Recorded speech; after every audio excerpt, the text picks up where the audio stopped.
Hi, this is Travis Wayne Goodsell again for the lecture series, as it's turning out to be, on the last day's warning to LDS Mormons from one of your own before April General Conference 2018, Part 3. Finally finished Part 2 and took a little break to check the internet to see if anything was going on in the world, and not much was happening in the news, but somebody again commented on my YouTube video post, and you guys are just, you are upsetting. I just don't get your ignorance.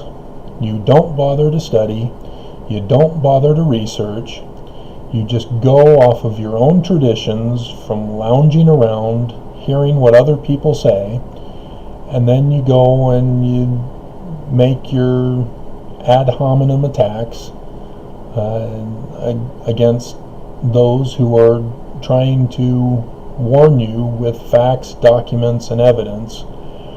It's just unbelievable, the hatred that goes on in apathetic minds. But that leads us into this Part 3 lecture. The Book of Mormon talks about two main tribes or groups among the people in the book. The Nephites, who were started by Nephi, son of Lehi, and Laman, who was the father of the group that became the Lamanites. The Lamanites were the ones, they expected to have everything done for them. They didn't want to work, they didn't want to study, they didn't want to research, and so no scientific achievements were made by the Lamanites.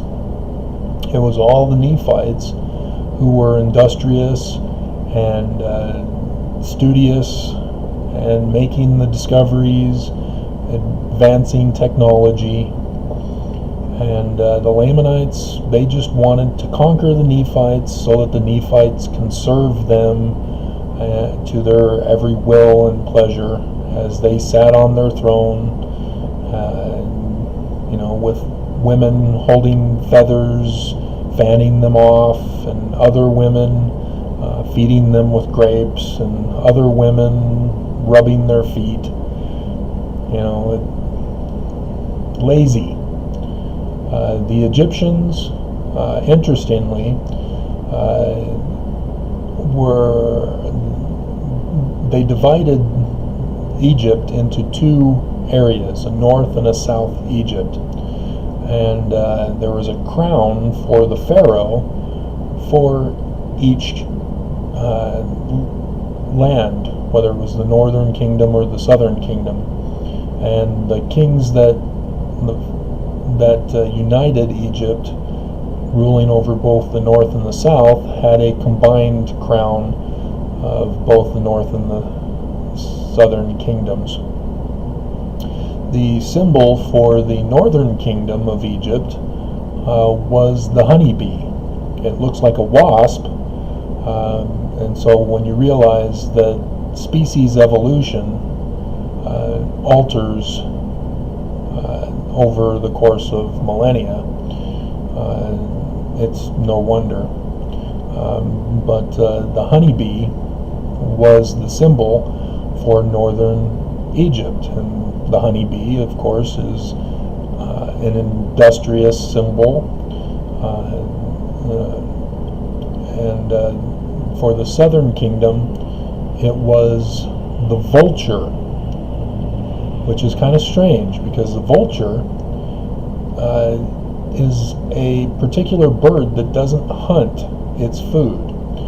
It waits for its food to die first, either by another animal that kills it and then ends up leaving it, or if it just dies of old age or an accident or whatever, and then the vulture swoops in and picks the bones. So the southern kingdom of Egypt was symbolized by this vulture, and in the Book of Mormon it's that same way. The Nephites moved to the north and the Lamanites stayed in the south, and the Lamanites are this vulture characteristic and the Nephites were the honeybee characteristic. So that I find very interesting, that they knew of this Egyptian concept back in the 1800s. If you don't know, I am a translator of ancient Egyptian and Paleo-Hebrew, the two languages referred to in the Book of Mormon. I have made discoveries in both Egyptian and Paleo-Hebrew as to how to translate both of those languages. And if you go to my website, I'll show you, you can see the picture in one of my posts from earlier this morning that shows the traditional theory of the origin of Paleo-Hebrew, which Professor Albright called Proto-Sinaitic. That is the traditional theory that everybody has adopted as the origin of Hebrew. I, however, made new discoveries, and my discovery research is, what's the word for it, far numerous in page numbers, in volumes, than Professor Albright's. Professor Albright was a PhD and a well-known and honored and respected scholar for his day, and me, I just had a bachelor's, but I learned how to learn. I learned how to study. I learned how to research. When you get into college and into universities, unless you're in a specific field like the medical profession that lets you have hands-on lab classes,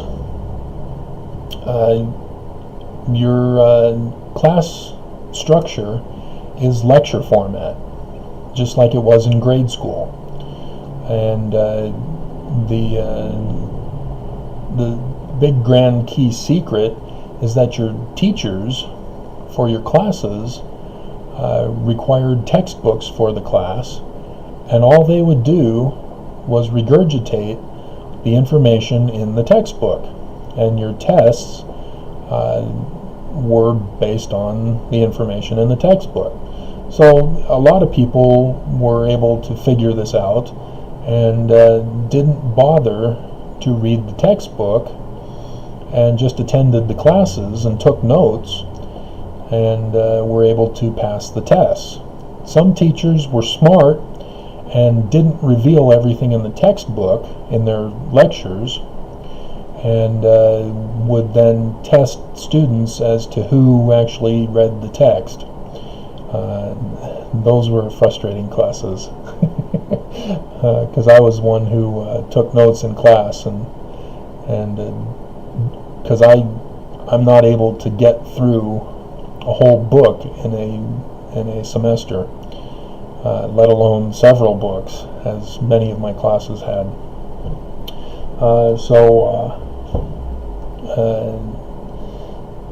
Yeah, I mean, that's the grand secret, is all you need is the textbook for the class, and you don't need the teacher at all.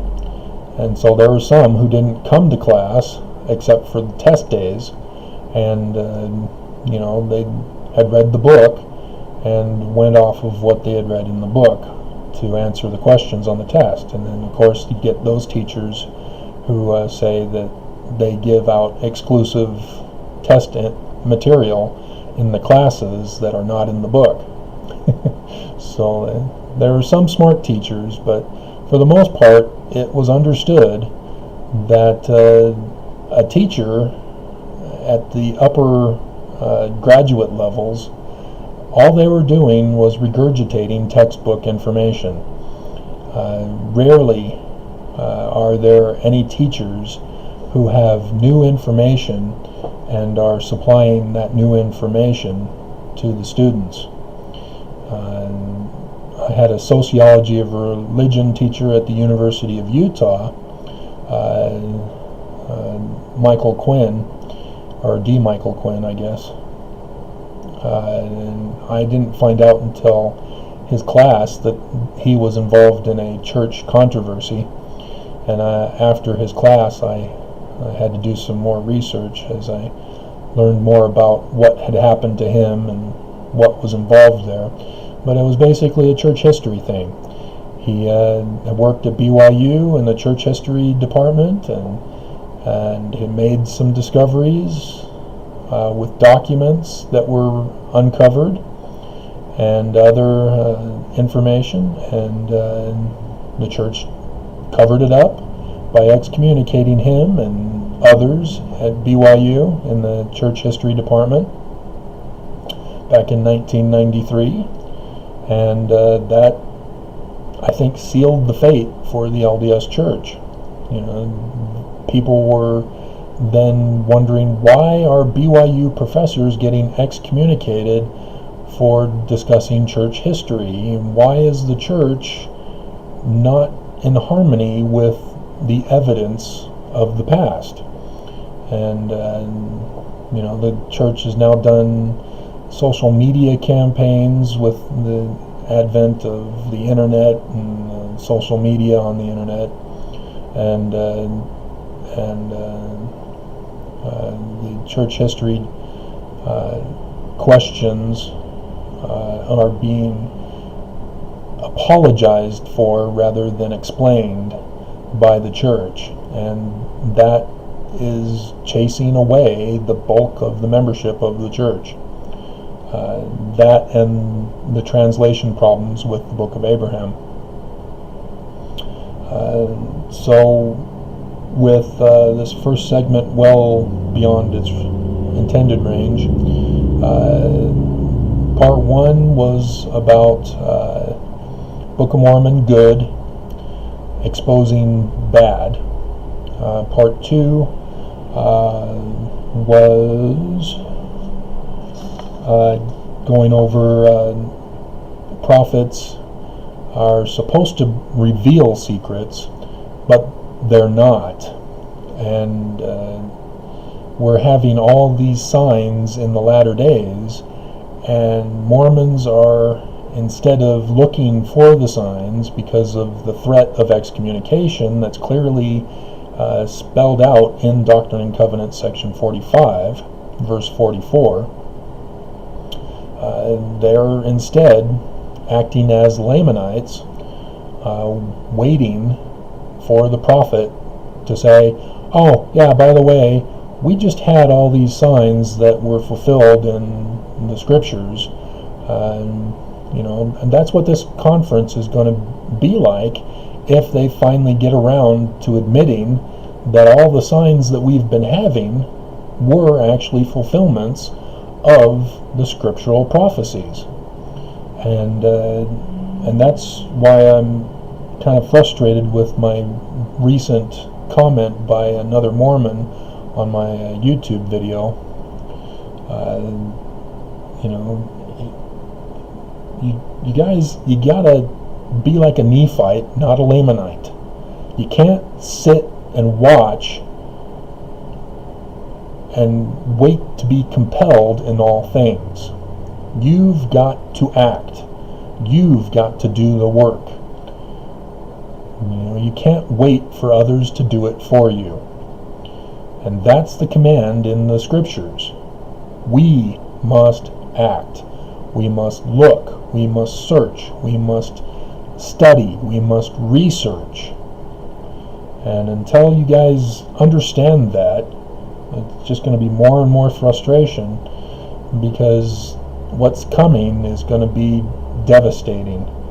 And like in the book of Matthew and carried over into the Doctrine and Covenants, the latter days is a pattern of the days of Noah. And if you remember, Noah tried to warn the people that they should build a boat like he was doing, and they didn't do it. They didn't believe him. And finally, when the rains started pouring and the floods started rising, they then ran to Noah to be saved, and he couldn't let them in. You know, you open the door, you know, water gets in and everybody dies.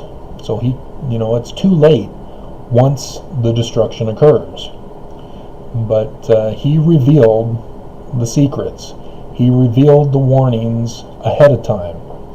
And for the upcoming General Conference, the signs have all passed. They've all happened. And nothing from any of the prophets specifically indicating that the signs were to come and have came.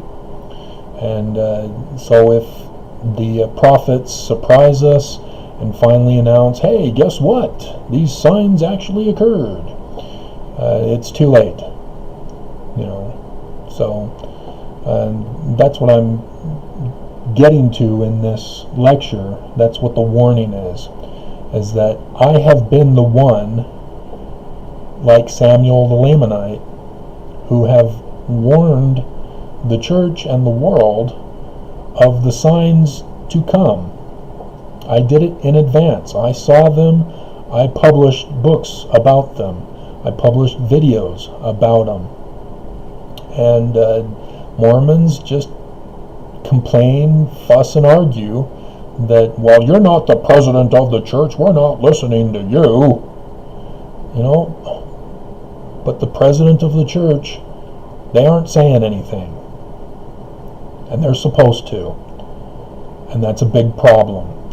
And if I were to explain the interpretations of the signs in the last part of the video series, you would understand a little more as to what that means. But I'm going to discuss instead some other issues using the Book of Mormon to expose corrupt people. And so, yeah, it's just, you know, it's like I'm talking to a wall. And in a sense I am. I'm talking to a computer and nobody's actually listening to me. It all is dependent on how many of you actually go to my sites and click on the video and start listening and remain listening. And I know that these are extremely long, but these are important information that you need to know of right now. And before conference, before the 15th of May, as I'll give you a hint if you were to go to my website and see what else I've posted. The secret Gadianton robbers of today have actually designated a date to destroy the world. And 15th of May, 2018. And you can go to my website to find all that information out, and I need to stop as soon as I can here before I continue on with the next part. So I'm sure most of you have heard of the prophecy by Joseph Smith that the government of the United States of America was going to collapse. The Constitution, particularly, was going to hang by a thread. It's been reworded many different ways by different people who are recording his words. But Joseph Smith did make such a statement, and others have added to it. Brigham Young, for example.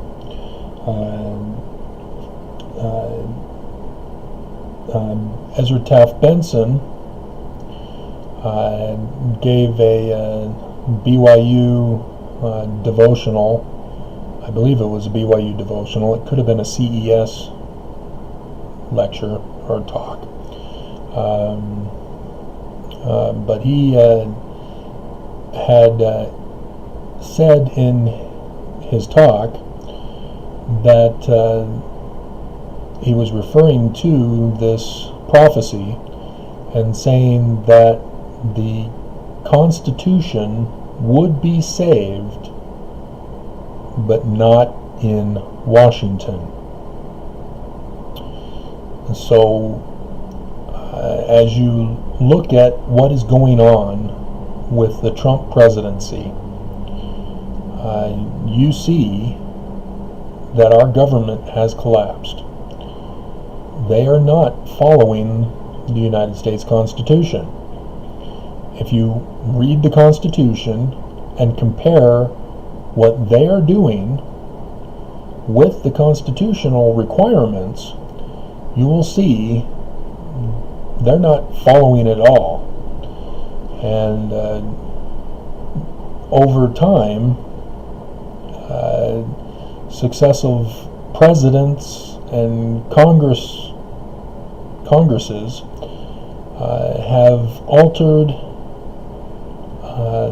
and created new laws that were not put into the Constitution, but are still the traditional practice.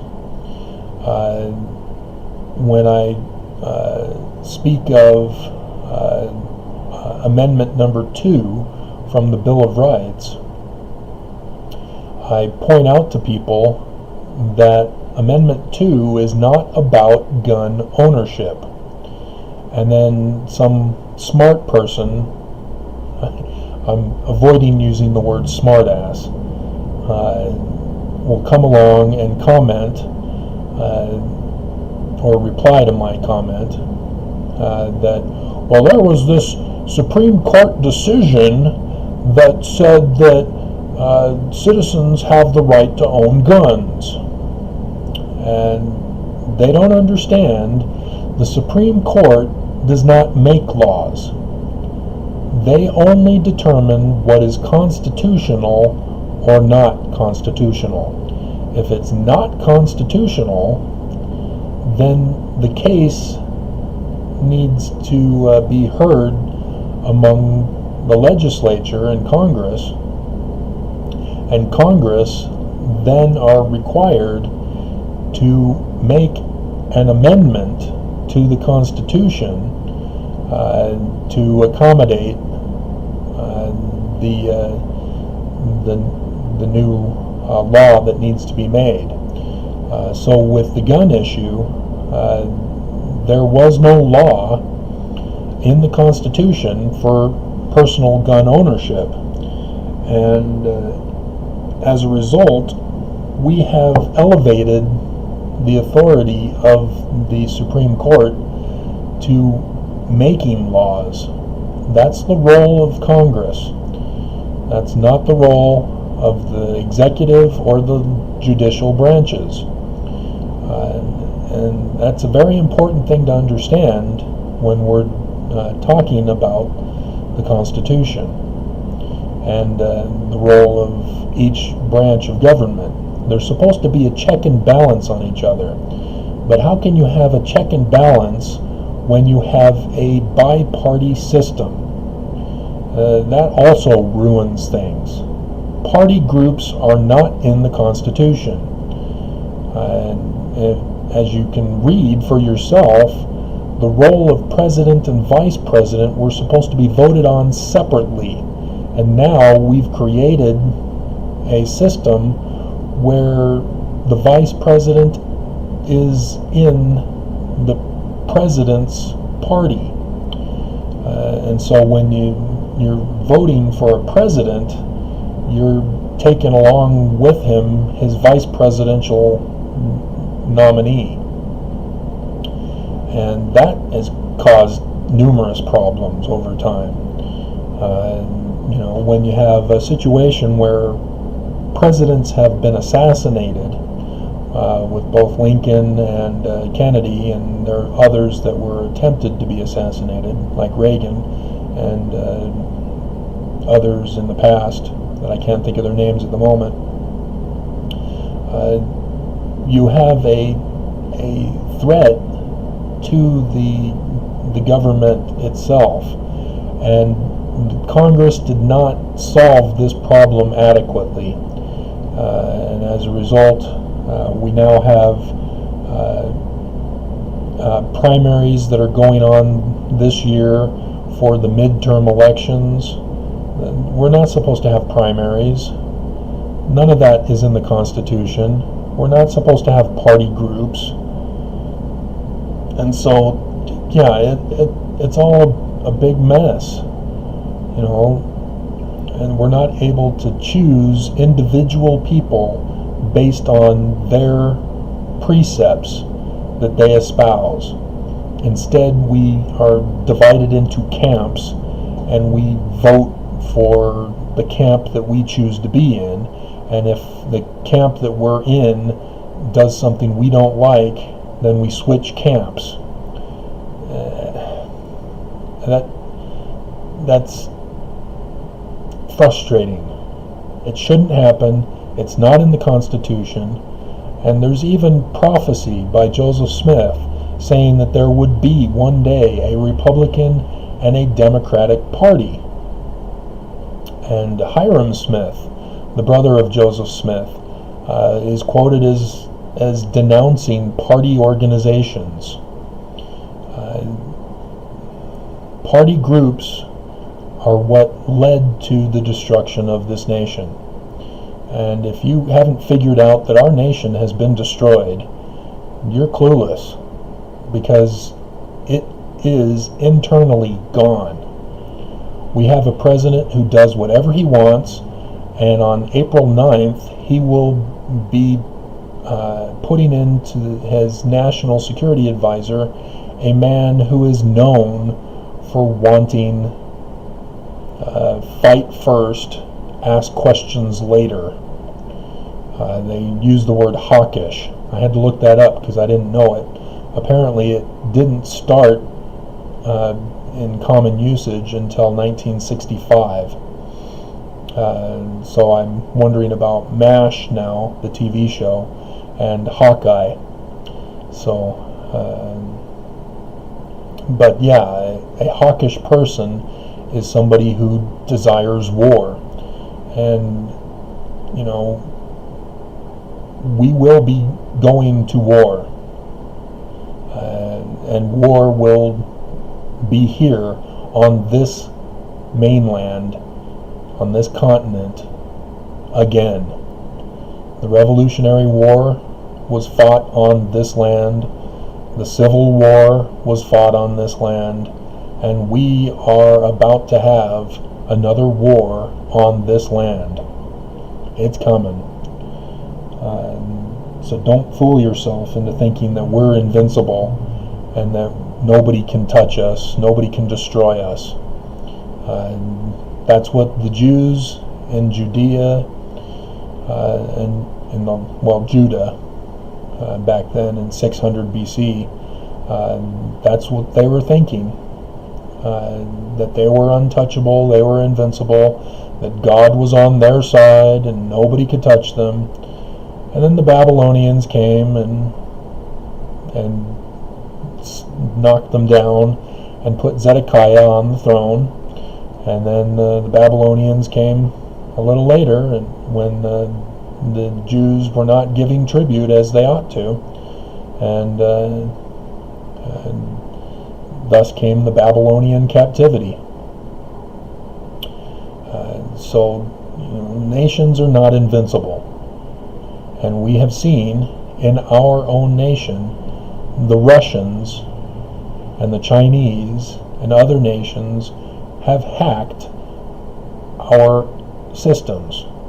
The Russians have full control over our power grids, our power stations. They can shut them off whenever they want, and they're just taunting us right now.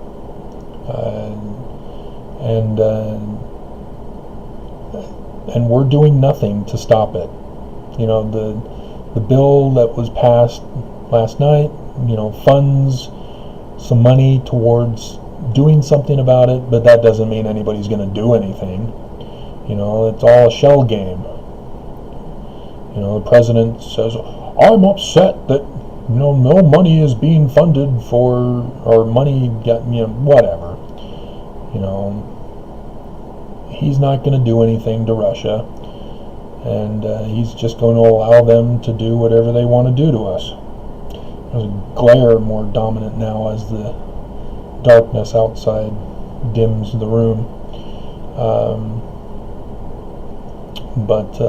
Yeah, our government is not functioning. It is a total fascist system now. And if you can't see that, and you can't see that destruction is right on the doorsteps, then I'm sorry, but you're going to be unprepared for when it happens. And that's my big warning to everybody, is that destruction is at the door. Or as people used to say anciently, Hannibal is at the gates.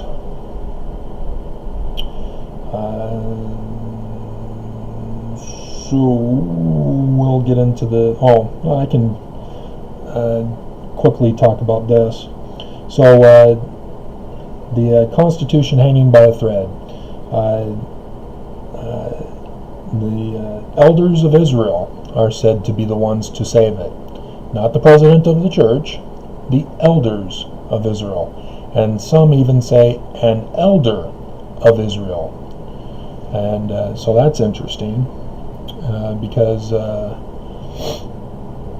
it ties into a lot of the ancient stories, religious documents that I pointed out previously.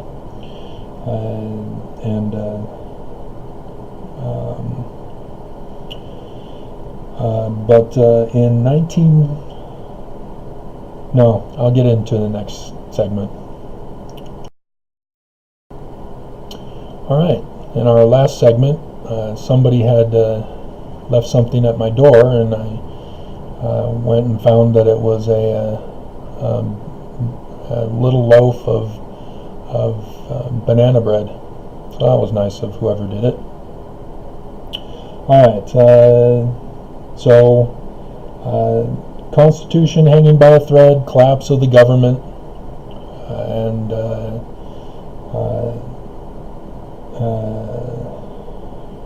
so we're in the final countdown before the attack occurs. And as the way things are going, it may happen before the date that they had planned. But from what I've figured out by interpreting their signs, and as one who knows Egyptian and Paleo-Hebrew signs, I also know the secret modern Gadianton band signs. They use the exact same symbols as the ancient Egyptians and the Hebrews. They just interpret it differently. And as a result, it's like a secret code only to those in the higher elite circles of the organizations. And as one who knows the symbols and what they mean, I was then able to figure out their secret codes. I wonder if any of the prophets know those secret codes. Of course they do. I doubt it. They didn't tell us about the signs that just occurred. So anyway, in 1966, President David O. McKay, talking about the Constitution hanging by a thread, in an April conference session of priesthood, an April priesthood conference session at General Conference. He told the elders of the church to save the Constitution. He gave a presidential order to save the Constitution. Guess what happened? Not a single elder acted on the words of the president of the church and went to save the Constitution. None.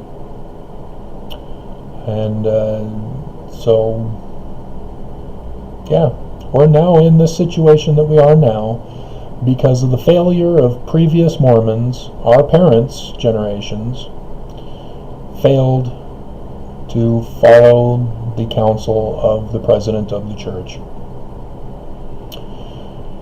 So there you have it. Mormons have a tradition of being disobedient.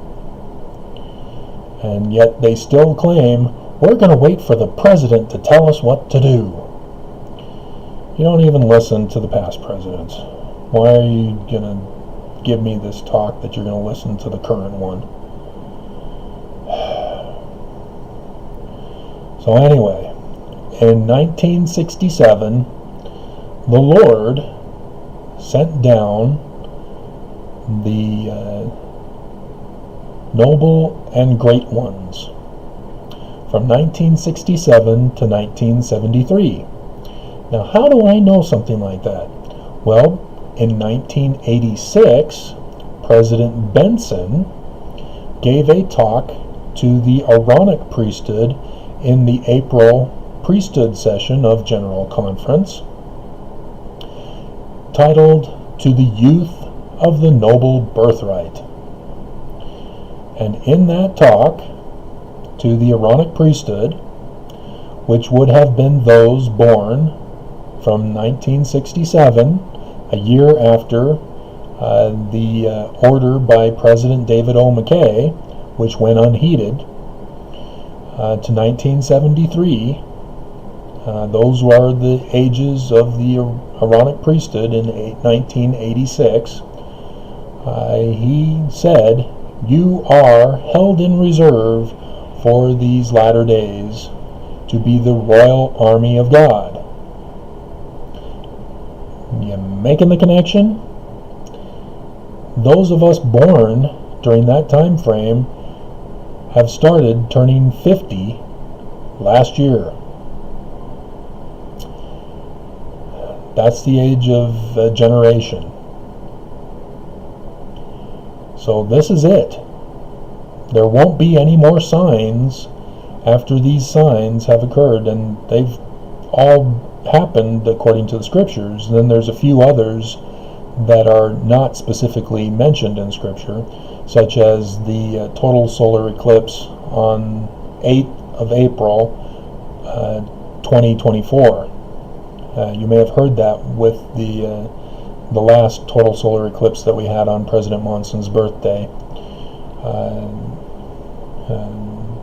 So that's other signs that will still happen, but that's far separated from these signs that we've been having since the start with the total solar eclipse.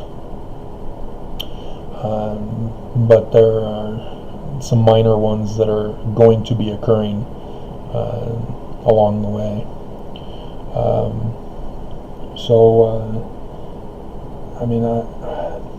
How much more can I say until you guys are convinced that this is it?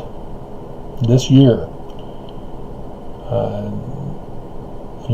If you're saying, well, the war in Jerusalem hasn't happened, and the two witnesses in Jerusalem, and we've traditionally been told by Bruce R. McConkie that they're going to be prophets of the church, and the prophets who get assigned in the Quorum of the 12 to Jerusalem, they don't want to go and they refuse to go and blah, blah, blah. Read. I mean, they're raised up to the Jews. None of our prophets are raised up to the Jews.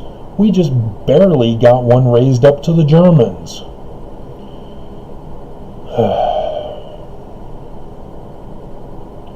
Anyway, so what's going to happen to the United States is separate and distinct from what's going to happen to the Jews in Jerusalem.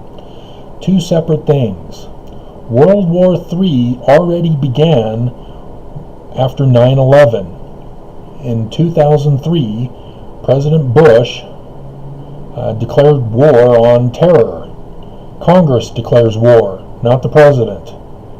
But he declared war on terror, and we went into Afghanistan and Pakistan, and then he made excuses to go into Iraq and take out Saddam Hussein, which then resulted in the rise of terrorist organizations, Al-Qaeda and now ISIL. ISIL, not ISIS, ISIL. So, yeah, I mean,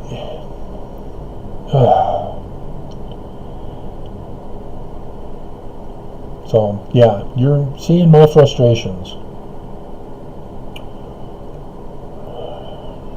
The world's crumbling around us, and everybody's sitting on their laurels.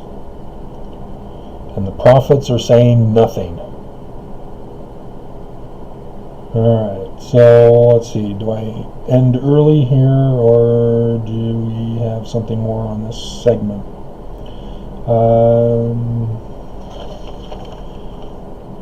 Well, we finished the first page finally. Alright. So, yeah, I've already talked about Republicans and Democrats, but I need to get into a more deeper discussion. Yeah, the next segment will be helping you understand that our party system is not what it claims to be. So, we'll end a few seconds early here.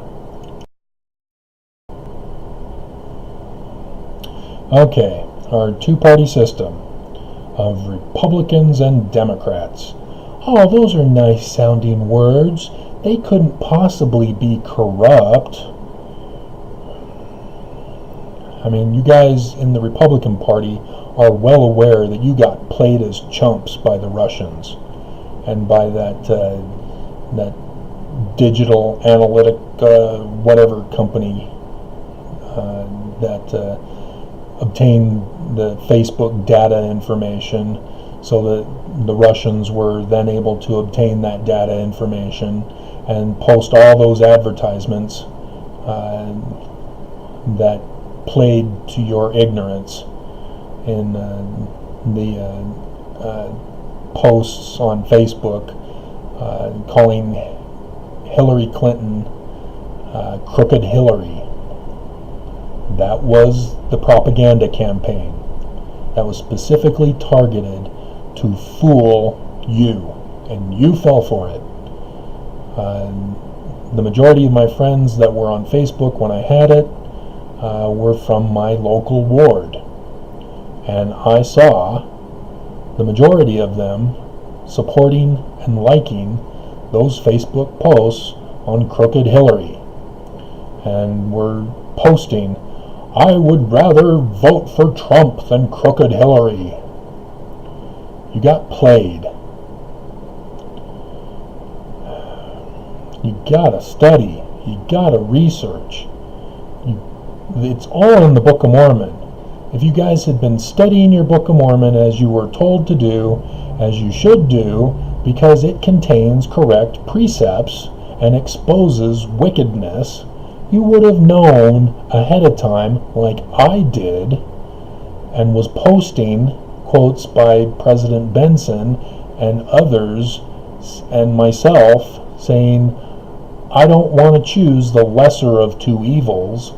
I want to choose an individual candidate who has correct principles, has a correct platform ideas, And how many of you Republicans have even read the 2016 update for your party's platform? It was made available before the election. Did you bother to read it? Likewise for the Democrats. The Democrats came out with their party platform before the election. Did you bother to read it? Do you even know what they believe? Do you even know what they want to do to America? And so here it is. The Republicans, they don't like anybody who's not white. Why do you think DACA is not being extended? Why do you think we're going after illegal immigrants? Not just immigrants, but illegal immigrants. They're all the same. Why do you think they're doing a Muslim ban? This is the Republican agenda. It shouldn't be a shock to anybody who's in the party. This is what your platform is all about. Only the elite white people are promoted. That's the Republican agenda. The Republicans also hate the poor.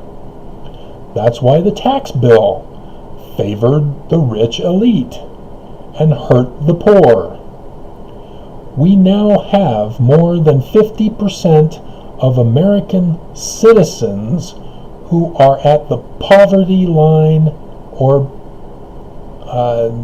poor line. So poor line and below into the poverty line. Over 50% of America.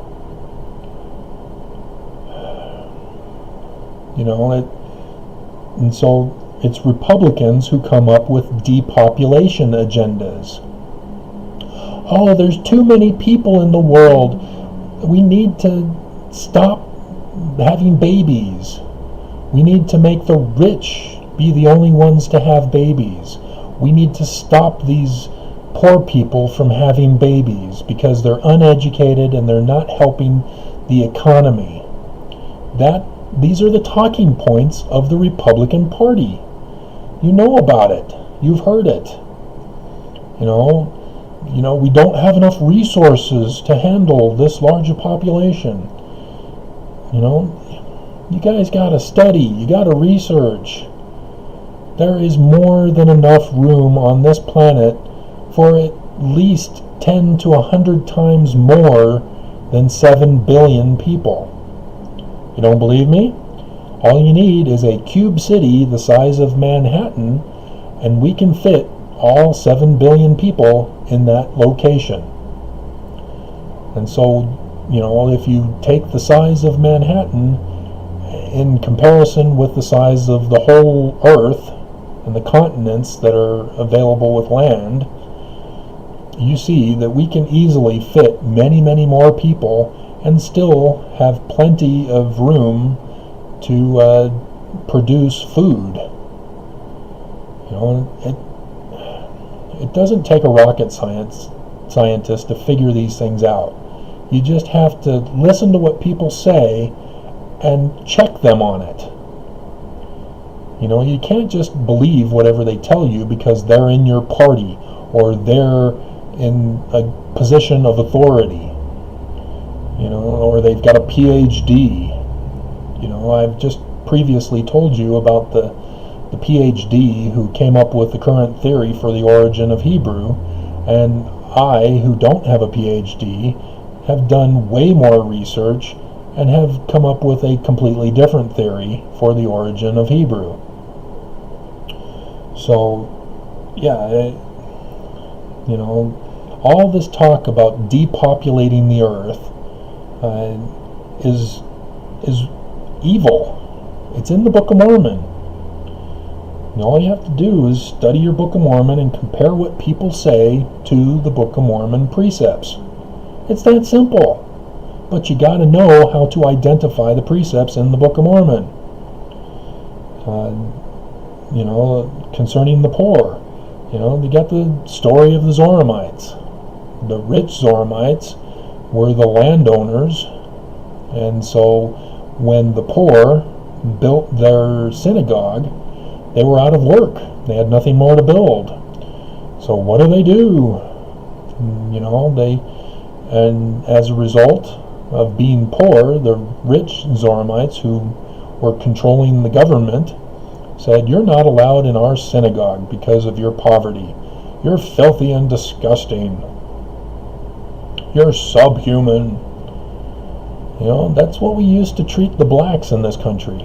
They were not allowed to vote because they weren't considered human. So, yeah, Republicans hate anybody who's not white, and they hate the poor. And so what do the Republicans do? They enforce their laws with force. They have police systems. We've seen on the news, ICE has been mobilized to take out the poor, to take out the immigrants. The poor are being arrested and thrown in jail for debt. We're not supposed to have debtor's prison, but they've found a loophole to arrest the poor for not paying their debts. Excuse me. And so, yeah. And with the tax bill, Orrin Hatch, Utah's favored son in the Senate, who is third in line to succeed as president, which should be very concerning.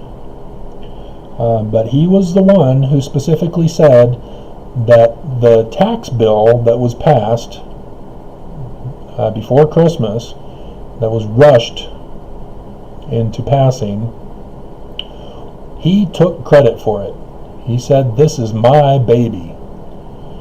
And as all of you know, the money went to the big elite corporations, and those big elite corporations laid people off by the thousands. And what did they do with the money they got? They invested it in their own company in the stock market. It's the bubble and burst theory, or whatever they call it. But that's what happened to our stock market. And now we're seeing it crash because we pushed it beyond its limits. And, it's collapsing. But, with the stock market, it's just a gambling organization. And I'm going to discuss that a little later, I can recall. In the tax bill, Puerto Rico was declared no longer a territory of the United States. And Trump made it very clear they were too much in debt to us, so we're cutting them off. We're separating from them. They're on their own. And especially after they rejected Zinke's hometown electric company, or whatever power company, that has never handled a job as big as Puerto Rico before. If you're not familiar with those scandals, you need to pay attention to the news. You're supposed to find out what's going on in the world and what's going on locally. It's in the Doctrine and Covenants if you don't understand what I'm saying. So, that's the Republican agenda. It's full of hate and discrimination. Women are also targeted by the Republican Party. Women are supposed to be subjected to men and are only good for breeding. That's it. If you don't believe it as a female Republican, then you don't know your party's organization. Mia Love found out the hard way as she had a double whammy, having Haitian ancestry, as well as being a woman, with President Trump's comments concerning his foreign policy agenda. And by the way, Mia Love had commented to me on other issues that I had addressed with her with a form letter, but on the particular issue that attacked her specifically, she had no comment to my request for her to pursue removing Trump from office.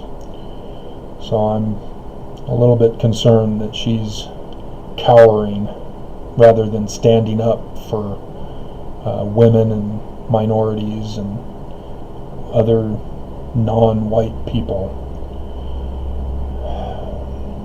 You know, you can't go into a party thinking that it's going to be the way you want it to be, and then when they do something that you don't want it to be, that you should be surprised. Know your party's agenda. Okay, so I think that's enough for the Republicans. Alright. So, if you're not familiar with fascism, especially Nazi fascism from World War II Germany, those same hatred and discriminated practices were had by them. Thus, the comparison between the Republican Party agenda and the Nazi Germany fascists are one and the same. So, one can therefore say Republicans are fascists. So if you are upset that I've made the connection, you're just trying to distract from the issue. I've pointed out very clearly what the Republican agenda is, and we know what the Nazi Germany fascist agenda was. And so they are the same, therefore Republicans are fascists. It's not a hard thing to make the connection to. And so Democrats, do you know their platform? Well, guess what? I'm going to cut it short, but the communist agenda. Do you know the communist agenda? Guess what? Communists and Democrats have the same agenda. This is all a con game played on us, people. You're either communist or you're fascist, Democrat or Republican. You can call yourself whatever you want, but it's still the same agenda. And so when we have a fascist president of a fascist GOP party who is supporting a communist dictator in Russia, and allowing him to attack our nation, you see that fascism and communism are in reality one and the same. They just gave themselves different names to different groups, but in reality they're all controlled by the same agenda. So we're not really a two-party system as you might think we are, as we are by name and on paper, but it's all one organization of fascism. Fascism trumps communism, and we aren't given a choice of another option to choose from. Independents typically don't win. Bernie Sanders in, I think, Vermont, is he? He won to get into office. And there are a few local districts that put in independents, but for the most part, the independent party is nothing and are useless to do anything as a check and balance in the government. It's all Democrats and Republicans, and they just go back and forth whenever they feel like it, letting us believe that we're voting to have change, and they don't change. The Democrats just demonstrated. They had an opportunity to impeach the president, to have a vote, and they gave up. They stopped. They put all the hype and the press into it, and then they just stopped. I guess we won't do it. No, it might lead to a civil war. We don't want that. So yeah, so we're going a little bit faster here, but the next segment is the shell game, but it'll be in the next video because the hour is taken up for this video.